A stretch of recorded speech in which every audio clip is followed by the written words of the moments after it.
Hello everybody, Mr. Alent here, just going over our Chapter 9 notes. Now these notes are going to be broken up into several videos to be able to go through all the content. This is a pretty big, massive chapter that we normally spend multiple days per section on, so to try to fit it into these videos, we're going to have to break them up into a few. And so what I'm going to do is start off with just kind of the introduction to the formulas for some of these notes, and then in later videos we'll look at some examples. And so we are doing area, and so you can look at the title for, we're going to be doing sections 9.1 and 9.2 in this week. We'll be developing formulas for triangles and quadrilaterals. Quadrilaterals are shapes with four sides, polygons with four sides. And then formulas for circles and regular polygons. We'll get into those.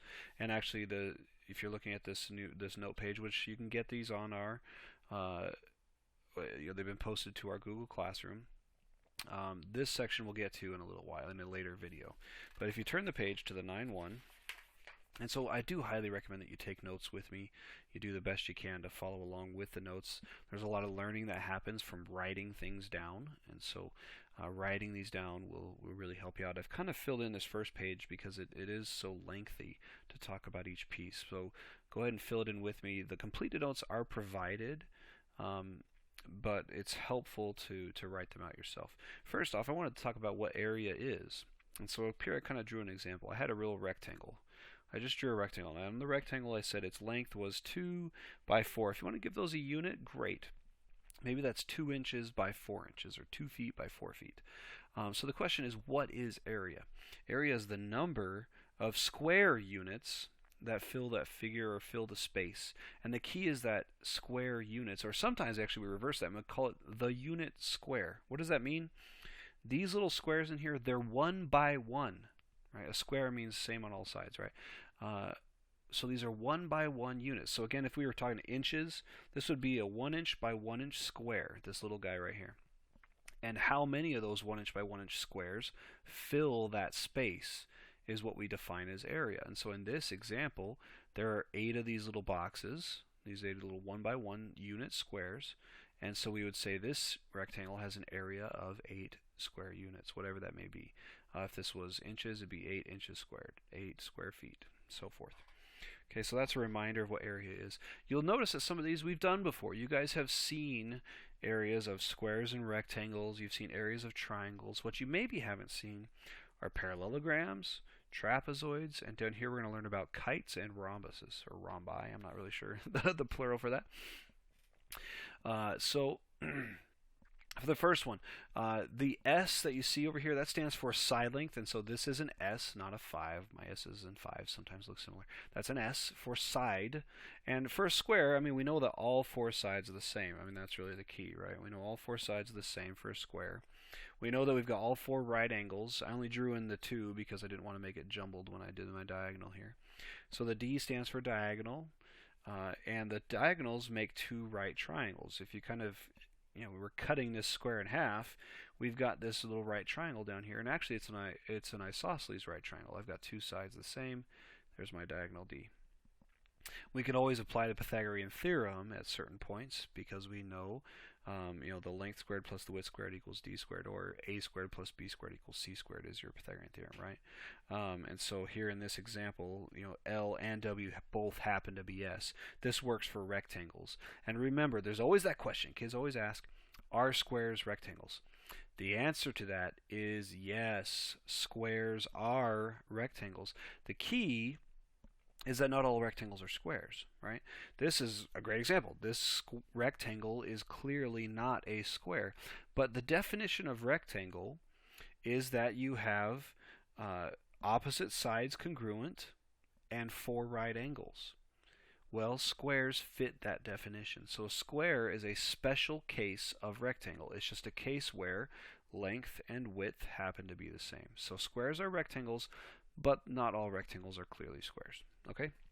As far as the formulas, the perimeter, it says 4 times S. Again, this is standing for side. And what do you have to think? You have to remember what perimeter is. Perimeter is the distance around, how far around the outside of this object. And so if I was doing that, I would add up all the sides. S plus S plus S plus S. Well, I've added S 4 times. This is another way of saying that, 4 times S. Okay? The area would be the side length squared, and that's because if you kind of go back up here, right, to our little discussion of area, we said there were 8 boxes in here, and you can do that by counting or by recognizing, multiplying these. If I'm 2 by 4, that's a multiplication. That made 8. All right, it's the same idea down here. S times S would tell us how many little boxes fit in there. Well, S times S is S squared. Okay, let's look at a rectangle. For a rectangle, again, we have what we call length and width. Sometimes you'll see base and height. I don't care one way or the other what you call it. I usually stick with length and width, but some people like to do base and height, whatever. There's the diagonal. All 4 angles are right angles, like we talked about, right? Diagonals are congruent. There's one thing that's interesting. So if I were to draw the other diagonal right here, right, because there's 2 diagonals, right? One there, and there could be another one here. Those diagonals would be the same length. That's interesting. The diagonal makes 2 right triangles. Again, you can see a couple of right triangles. So you could apply Pythagorean theorem, which applies to right triangles. The area, like we just discussed, length times width. All right. Now the perimeter, this formula. Now some people forget this formula. It's okay if you forget this formula. You don't have to memorize it. What you need to know is, what is perimeter? Perimeter is distance around. So this width plus that length plus that width plus that length is our perimeter. Well, what you just did is you added 2 W's and you added 2 L's, and that's all this is recognizing. 2 L's and 2 W's is our perimeter. Okay, but remember, you're just adding length, or you're just adding the distance around. And remember, those opposite sides are the same, right? So W and W, L and L. All right, let's look at parallelogram. Now this is a new one, right? You guys haven't done much with parallelograms. Here's the properties of parallelograms. The opposite sides are parallel. Remember, parallel means they have the same slope. If you're on a coordinate plane, they would never ever cross, right? So opposite sides. So these 2 sides are parallel, they're opposite, right? And these 2 sides are parallel, they're opposite. Opposite sides are not only parallel, but they're also congruent. So they're the same length. So that's what I marked those. Those guys are the same, those guys are the same. This is just another little S, again, not a 5, little S for just kind of this additional side. And then this down here is for B for the base. Another property says diagonals bisect or cut in half. So if you were to draw the 2 diagonals, they would actually cut each other in half. That's kind of cool. H is the perpendicular. Remember, that stands for perpendicular. Perpendicular distance between the bases. And you're going to see that a lot. Height is the perpendicular distance between the bases. And so that's what I've drawn in here with the dashed line and the H. This is the height. It's how far away are our bases. And we call these, base is just where you drew your height to, really. And they're really the same. These are the same because, again, they're congruent. So as far as area, for the parallelogram, it's base times height. So this base times the height gets you your area.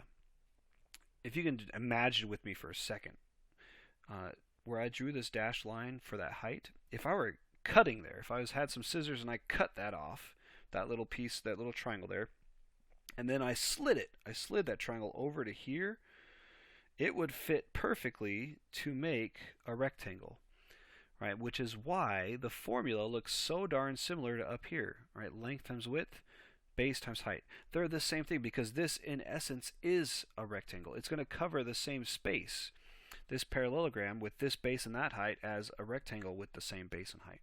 Okay? All right, let's go to triangles. Now, triangles, again, shouldn't be too new. You guys have seen these in the past. We have side lengths A, B, and C. And so the perimeter, distance around, you add up the 3 sides. Right? A plus B plus C, nothing fancy there. Height, again, is the perpendicular distance from a vertex to the base. We call this an altitude. So it's height, but more technically, it's called an altitude from vertex to perpendicular, perpendicular to the opposite side. And notice it says here the base does not have to be the bottom. We tend to do that, and we often think base is bottom. But in this chapter, it's going to be really important if you can kind of toss that out and think base is dependent on the picture, it's dependent on the shape, and it's dependent on definitions for the shape. And so the base for this triangle, yeah, it looks like it's down here, but I could have just as easily drawn a height there and called C my base. or drawn a height there and called A my base. Right? So it doesn't matter. The base is where you drew the height to. Okay? The formula, 1/2 b times h. 1/2 times the base times the height. So how I would do this in a calculator, I would do base times height, and then I would divide by 2. Multiplying by half, dividing by 2 is the same thing, right? So base times height divided by 2 is going to get you your area of your triangle. Okay? All right, next up we have a trapezoid. Now, if you look over here, it says one set of parallel bases. So one set of parallel, and we call those bases. So this is my base, and that's my base. And to differentiate them, because they are different in length, they are parallel, but different in length, I call that base 1 and base 2. That's what that little means. So this isn't b times 1 or b times 2. This is just a little subscript to say this is base 1 and that's base 2. Okay? And then again, height, and I forgot to dash it like I did the other ones, but that's the height, right? It's how far apart. H is the perpendicular distance between those bases, the parallel sides of the bases. Right? And so this is an example, right, where base is on top. That seems counterintuitive, but it's not. It's all definitional. So these are both considered bases, and it's base 1 and base 2. So then to find the area, now notice it doesn't say perimeter here, and that's because perimeter is just the distance around, and there's no nice formula because these are not necessarily the same length. So we're just going to say, okay, well, I just know if I'm having to find the perimeter of this, I would have to add up all 4 sides. I would have to find what these are depending on the situation. Okay, for the formula for area, it looks like you add up the 2 bases. Now, if you think about order of operations, PEMDAS, right, you're going to do parentheses first. So before you do any multiplying, you do what's in the parentheses first, which say I need to add base 1 and base 2. So you add the 2 bases, whatever those values are. Once you've added, then start the multiplying. Then I multiply by the height, and then I divide by 2. Okay. There's a mid-segment little thing here that might come in handy later. The mid-segment of a trapezoid is 1/2 times base 1 plus base 2. It's basically the average, if you can think of it. I'm adding 2 things and dividing by 2. That's an average. And that's kind of what's happening here. I'm adding 2 things, dividing by 2, getting the average, and then I'm multiplying by the height. A couple ways to think about it. Okay, then the last couple of shapes. We have kite and rhombus. Okay, kite is exactly what you think of, guys. It's the kind of kite you go fly out in the sky, right? And here's a rhombus. Rhombus is where you have all 4 sides congruent. And so by that definition, a square is again a rhombus. A square is a special case of rhombus because we have all 4 sides the same. It's just most rhombuses don't have right angles to make it a square, but a square is a special case of rhombus. It's a rhombus with right angles. Over here, some properties. The diagonals are perpendicular. That's really important. You can see them in the picture. I drew them in there, right? So these diagonals are perpendicular. They make a right angle. These diagonals are perpendicular to the right angle.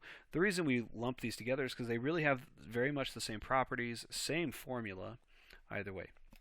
For a rhombus, the diagonals are angle bisectors. So these diagonals are bisecting these angles. These angles are the same, and these angles are the same. Okay? For a rhombus, all 4 sides congruent. We just talked about that. We use D for the diagonals, and when you do this, you make a lot of right triangles when you draw on these diagonals. I mean, you can see with each one, there's a triangle there, there, there, and there. You call the top a triangle, the bottom a triangle. So, I've seen at least 6 triangles for each. All right, or actually really 8, because then you could also look at the left side, the right side, and right. So there's a whole lot going on.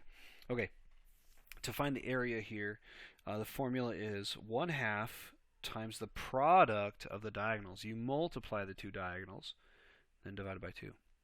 Right, and so that's why we have to again differentiate. This is diagonal 1, the whole thing, and this is diagonal 2. So I would multiply those 2 values, and then divide by 2. Same thing over here with the kite.